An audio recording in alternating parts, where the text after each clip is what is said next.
The 9th anniversary is almost here, and we've had a ton of info that is pointing to a select few characters. So let's talk about that. The first teaser was for Battle of the Gods and seemed pretty straightforward as a movie reference at the time, except for one small detail. This text translates to battle in the realm of the gods, which a lot of people thought was very similar to what Vegeta said to Goku during the Tournament of Power when he's on the sidelines, when he tells Goku to trespass into the domain of the gods. So of course, people started thinking there might be a subtle nod to UI Goku in a Battle of Gods movie teaser. It also didn't help that the text here is silver, and silver text could mean UI, right? And then there is one last thing to take away from this teaser specifically that a lot of people pointed out, and that is this lens flare behind the 9th anniversary logo and also behind the text prior to that, which could be a reference to Beast. Oh wait, and if you look right there, it actually says that you should like the video. So it might be a possibility the lens flare is a reference to him going into Beast, but I do think we might be drawing at straws here. Then we fast forwarded a few more days and we got our second teaser that was focused on Resurrection F, nearly solidifying a movie theme for this year's anniversary. And funny enough,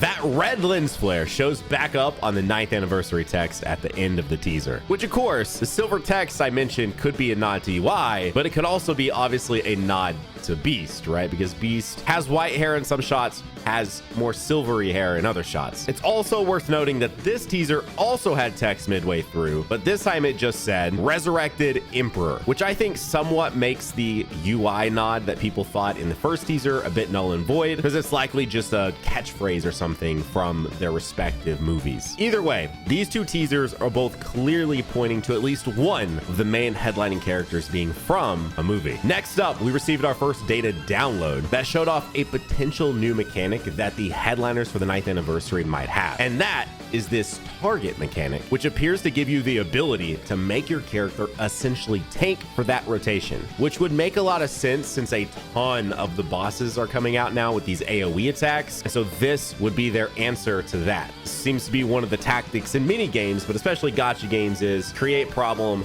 sell you fix later. That would be this. Characters that can grab all the attacks. Then you can run a bunch of different types of characters that maybe couldn't take those AoE attacks and weren't built for those AoE attacks because they knew they're going to give you a character in the future that you could press a button, swipe up, swipe down, swipe left, swipe right, swipe somewhere, and then all the attacks would then be targeted to them. Now, after that, we actually received our V-Jump, our pre-Annie V-Jump, if you will, which showed off the old school support units, EZAs, which are now actually in the game, and then two images for the 9th anniversary. This one with Goku and Frieza, which you immediately think, oh, it's definitely Tournament of Power themed, right? When if you actually look, this is just a countdown image for the final day before the anniversary. If we take a look at the 7th anniversary countdown image, it was Super Saiyan Blue Evolution Vegeta and UI Sign Goku, which was a hint at both units being Goku and Vegeta, but of course, neither of the 7th anniversary units were Tournament of Power related. Then the 8th anniversary final countdown image was Purunga and Shinron, which was of course just a hint at the Spirit Bomb theme units. But the main takeaway here is that Goku and Frieza being on that one day left until the 9th anniversary countdown image isn't a immediate direct correlation to Tournament of Power is a massive theme for the 9th anniversary. If anything, that might signify that the anniversary has nothing to do with Tournament of Power, because why would they count down to the anniversary and put the final moment of TOP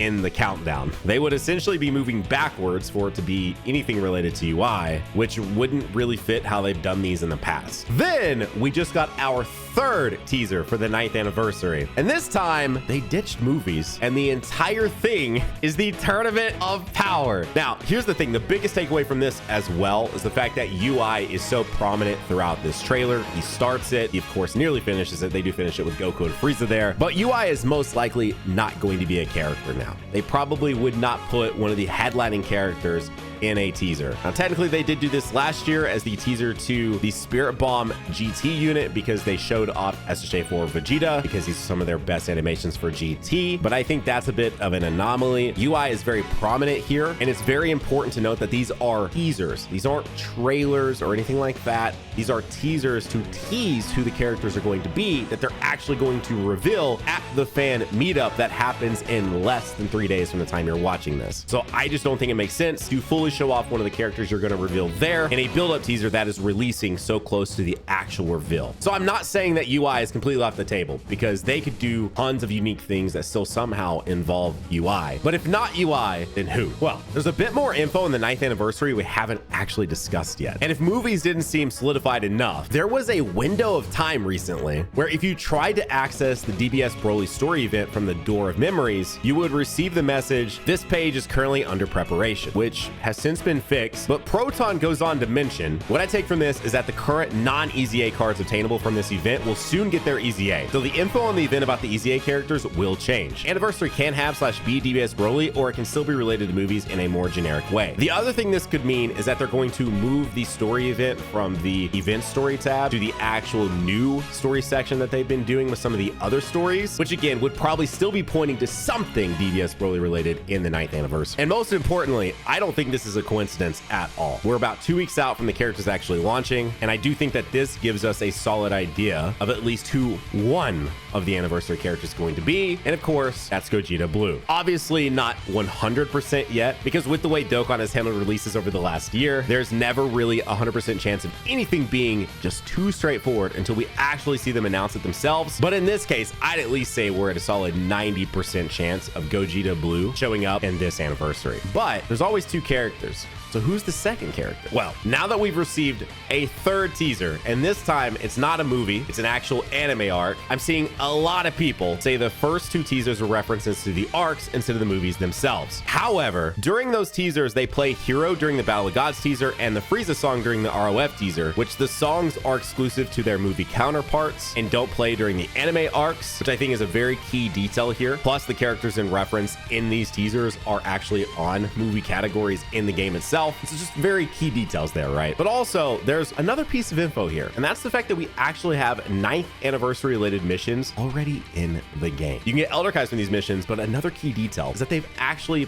put Hero from the Battle of Gods movie into the game. And if you go take on the Beerus Dokkan event right now, when you get into the fight, you can actually listen to Hero. And then if you go take on the Frieza Dokkan event, guess what? The Frieza song is in game, and you could actually hear the Frieza song while you take on the event as well. And the reason we know these are actually anniversary related is because both of these missions are available until the 5th of March, which is typically the end date or around the same time of the normal end date for many of the anniversaries in the past. All of this further cementing that I do think for sure one of the characters is going to be movie themed, but I think the entire thing will be movie themed. However, if you guys remember back to the worldwide celebration, now a lot of people just thought future themed, and yes, all 4 characters were future themed. 3 were from Super and 1 was from Z, which was another key detail that Uematsu made sure to say at one point, that this was a Dragon Ball Z and Dragon Ball Super celebration. I think it is very key to note that he wanted to point out that the theme was really Connect. So there could be a thing here where the theme isn't just movies and is instead maybe like a category theme. And I'm pointing this out because everything that we've talked about so far in this video is all pointing, of course,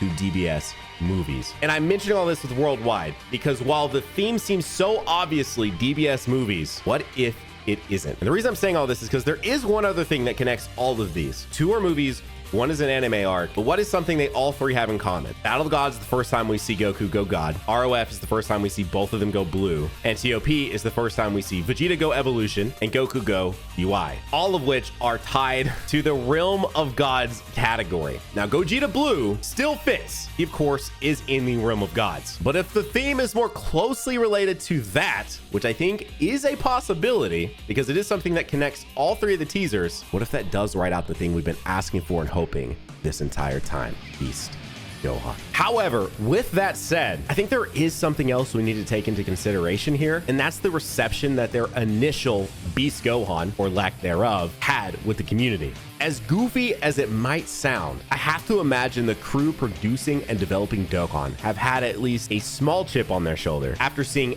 everyone upset over their Ultimate Gohan release, and then to see Legends to go on to make another Beast Gohan that's transforming and really what everyone expected from the initial Beast Gohan teaser on Dokkan, and also just honestly what that initial Beast Gohan should have been to begin with, and then even Breakers getting a proper Beast Gohan. So I have to imagine that the Dokkan team wants to drop the absolute most fire Beast Gohan release we've seen yet. But the ultimate question is, because you know another one's coming at some point, but will they do it here for the 9th anniversary? And is it too soon? Well, if we look back at the release of the only 2 Gogeta Blues in the game, no, I don't count the 7th anniversary unit. It's the same argument with them as you would have with the Ultimate Gohan. You don't get to use Gogeta. It's really just an active skill. So they've only released 2 Gogeta Blues. The first one was the Dokkan Fest TUR for New Year's in 2018. And then we got the second one for the 5th anniversary just 13 months later. So that timeline fits perfectly for Beast to be a headliner for the 9th anniversary. And one more thing I want to point out, and this goes for both Beast and Gogeta Blue, I would prefer these 2 units to be anniversary headliners because they typically give the most love to the Annie units over any other celebration. From kits to animations to literally everything. The 2 main anniversary units every year always seem to have the best overall animations and most love put into them versus any other release for that year. So I keep seeing people say Beast for Tanabata or Gogeta for Tanabata or Gogeta and Broly for Worldwide and all these different things. And I'm like, no, because I need to get Beast 100% right. And as much as people act like we get fusions all the time, the last true proper Gogeta Blue was 4 years ago. So if they're going to come back and revisit Gogeta and give us a proper Beast, I want them to both be here for anniversary and get that anniversary love. And here's the thing. I've been saying for literal months now that I want the 9th Annie to just be DBS movie theme. And a lot of people have been wanting a UI and Beast theme. Now, I never really agreed with that matchup. Yes, they have similar hair, and more importantly, they are literally a father and son duo. But I've always liked the idea of just a pure Dragon Ball Super movie theme celebration. And that's honestly because of the part 2 possibilities, like almost more than even for the headliners. 7 year and 8 year were definitely thematic, but not in the way we had seen in the past, especially 5th year, for example, where the Dokkan Fest headliners were Vegito and Gogeta, and then the part 2 LRs were Rose and Broly. I want them to go back to this setup so bad. I think a part 1 Beast and Gogeta Blue with a part 2 Broly and Cell Max would be the absolute best outcome for this anniversary. And while we're here, and for some reason, this is a hot take, but I actually hope they revisit the 2022 Worldwide Download Celebration format where it's Carnival and Dokkan Fest matched up at some point in the future of this game. Because with that format, they spread out the hype more. So we get Dokkan Fest in part 1 and a Dokkan Fest in part 2. So it doesn't feel like the celebration fizzles out. And the chances of themed pairs are much higher. Goku versus Cooler and then Goku and Vegeta versus Meta Cooler. That's a sick setup. And also it would make it easier for them to give love to villains, which as we all know, and as I see the community always talk about, they do lack the love to villain units. With that format, guess what? We actually got 2 main villain releases, and the Cooler, the initial Cooler, was incredible. So I'm not sure why there's so much disdain for this format when a lot of people want one thing and then they're like, nah, that format sucks. But that format supports their ability to spread the hype and give love to characters that they don't typically give love to in those massive celebrations. And I'm bringing all this up because Truth leaked our DMs. I actually don't care, but I sent this to Truth and Diddy where I said, what if they revisit the 2022 Worldwide Download Celebration format they've not ever done again? What if they bring it back and part 1 is actually Gogeta Blue with Broly and then part 2 is Beast with Cell Max? So we'd actually get a split up of the Dokkan Fests, a split up of the Carnival LRs. And as far as like, again, the weirdness around this format, it's still the exact same amount of characters, but it probably increases the chances of seeing cool characters like Cell Max and Broly represented here versus random part 2s that are kind of related, but also not, right? Like if you look at last year's part 2s, they were cool because they were the intros to Z and Kai, but I think most people, would have probably preferred an Omega at that time because it would have made sense, and then also a Kid Buu at that time because it would have made sense. So I doubt they'll revisit this format, but I want to throw it out there anyway. Now back to Beast and Gogeta. Let's say Gogeta is here, but Beast isn't. I do think it's worth noting that we could see a new style of unit. Yes, we know about the new mechanic, but if we really look at last year's mechanic with Standby, for the most part, yes, it was a glorified active skill, but it did introduce us to essentially a new multi-phase style of unit that we hadn't really seen before. So we could definitely see some sort of new Realm of God style units that build to certain peaks. I think a lot of us are assuming that if Gogeta shows up, he'll either be a base Goku and Vegeta that fuse, a Super Saiyan Gogeta that transforms like the old school TUR, or just flat out Gogeta Blue, which is what I want the most. But we could see some new style of unit that gets us to Gogeta Blue that we've just never seen before. And I do want to make it clear, I'm just saying they may have thought of something new that's unique and hopefully fun to use. That is still ultimately what we want to see, like Gogeta Blue, but it gets there in a more unique path. Like Like something I mentioned in the past, it'd be cool to have a base Vegeta that ends up as one of the fusions and then a base Goku that ends up as another fusion. So instead of 2 pairs, it's just one is a solo Vegeta, one is a solo Goku, and they go all the way up to a particular fusion. And they could also use this concept for UI if the theme is more centered around God Key / Realm of Gods versus the movies. But as with most of the big releases, I'm sure whatever the headliners end up being, they will likely be some sort of pairs. So if Beast is one of them, I could see him being paired with Piccolo instead of just being a Beast Gohan by himself. Same thing goes for Gogeta Blue, where I would love to see him be standalone, but he will likely be some form of a Goku and Vegeta before fusing. And then they could also do this same style of unit with a Super Saiyan Blue Evolution Vegeta teamed up with a UI Sign Goku that ultimately does some sort of mechanic that ends up with them being just an MUI Goku. And I will say, I think this is the most I've ever anticipated the reveal of an anniversary headliner, because I think even with so much what feels like concrete info, they're still just so up in the air. And I do think whatever it is, it will absolutely blow away anything we've seen in 2023. And yes, that even includes Vegeta Blue with the fan favorite 18 key. Okay, so as I'm about to publish this, we just got the countdown images right here, which starts on day 7 with Beerus. And actually, if anything, these countdown images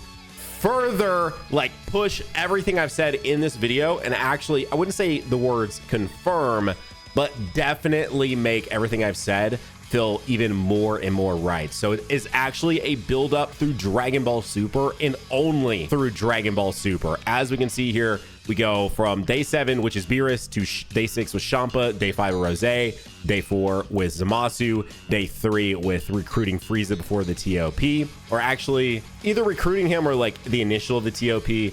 Then we've got Jiren, and finally the one we had already seen sort of through the V-Jump when we talked about earlier, Goku and Frieza, which is the last final moment of Dragon Ball Super, which to me, this isn't obviously saying anything about Tournament Power. This is building to what is next in line from what they can actually work with in Dragon Ball Super, which would be Broly and which would be Superhero. Because again, as I see it all the time, people want Moro, people want, you know, all these different things that are from the manga. And I just don't think they can touch the manga yet, but what is animated, they can, and that's DBS Broly, and that's Superhero. So countdown images, I think, further made everything I said here make more sense, and it really is pointing to Gogeta and to Beast Gohan. So while we wait a couple more days to see who it's going to be, you can click right here and check out another Dokkan video that I know you guys are going to enjoy. Bye!